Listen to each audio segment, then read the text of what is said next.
Hello! If you're watching this video, you've probably seen my 2 or 3 largest videos.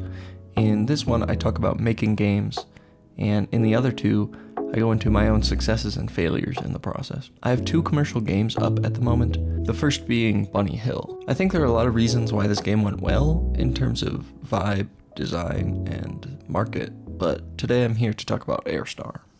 Airstar is my second commercial release, and in this video, I largely defined Airstar as a failure. I had set out with certain goals in mind and had failed to meet those goals. That being said, finishing and releasing a game is never a failure, so I ultimately wanted to convey this positive message. It does seem, though, that one thing came out of the video that I had not anticipated. I got a review on Airstar saying, "The difficulty is all over the place, there's no sense of flow, also the achievements aren't all available to be triggered, and the dev isn't fixing it. The game has some fun to it and looks nice, but it's not worth any of your money. No matter what type of player you are, I would not recommend this game to you." Now, I am aware that I will never please everyone, and I do get negative reviews all the time, but this one hit a little bit different. It's really frustrating to let people down, and it's certainly frustrating to have wasted people's time and money with a product I've made, because that is not my intent. But it is ultimately very concerning to me that the reviewer had given up hope of me fixing it.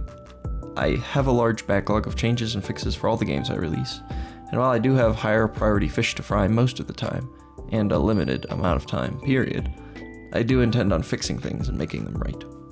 I did put a lot of effort into making the game, and I simply want people to play it and enjoy it. I don't want to release more shovelware crap into the world. I think there's plenty of that already. And so, to avoid that and to try to make my games better, I try to support them with updates. I've released many updates for Bunny Hill, from content to hotfixes, and a few large updates for Airstar, although more sparingly. I hope to have this last update put the game into its proper state. As of now on Steam, and soon to mobile, it's just getting reviewed, I've released an update to Airstar that addresses what I believe to be most of the concerns with the game. I've taken all the reviews from Steam, YouTube comments, my own analysis from my own video, and I've tried to change things in the game to make it better. Here's the changelog and the trailer. So I've rebalanced the whole game, making changes to a lot of things, and I've added a small bit of new content, and then I've done a lot of quality of life improvements as well. So it doesn't change the core game. I think there's still a lot of content that people didn't get to see, or a good thing that's there, so I tried to keep what's good and make what's bad better. The changes are as follows. I made changes to the round scaling. Belts are 2.5 times faster, luggage gives 4 gold instead of 2, and luggage per round is doubled. So this just means every single round in the original game is sort of squashed and twice as fast or efficient as it was. Along with that, I've made the belt speed and scaling now tuned for a better competitive experience through each wave, so that means fine-tuning the difficulty curve such that as you get more upgrades and things like that, it actually scales with you. I additionally added a fast-forward button for slow sections, or to keep on all the time. I personally play with it on all the time, and I realize now how important that was. The level unlock order is updated to better support a natural difficulty progression per level. The tutorial now boots you out early. The daily reward is better. The star coins you get per round are more effective. I adjusted hitboxes in the game to make them more forgiving. The arc of the plane is now described with a little line so that it's easier to understand where you're going to throw and how it's going to act. When targeting a high surface, the plane is thrown in a tall arc, making some of the belts in the game much more manageable. The level star round numbers are now present in the pause menu, and they're updated to be 5, 15, and 35.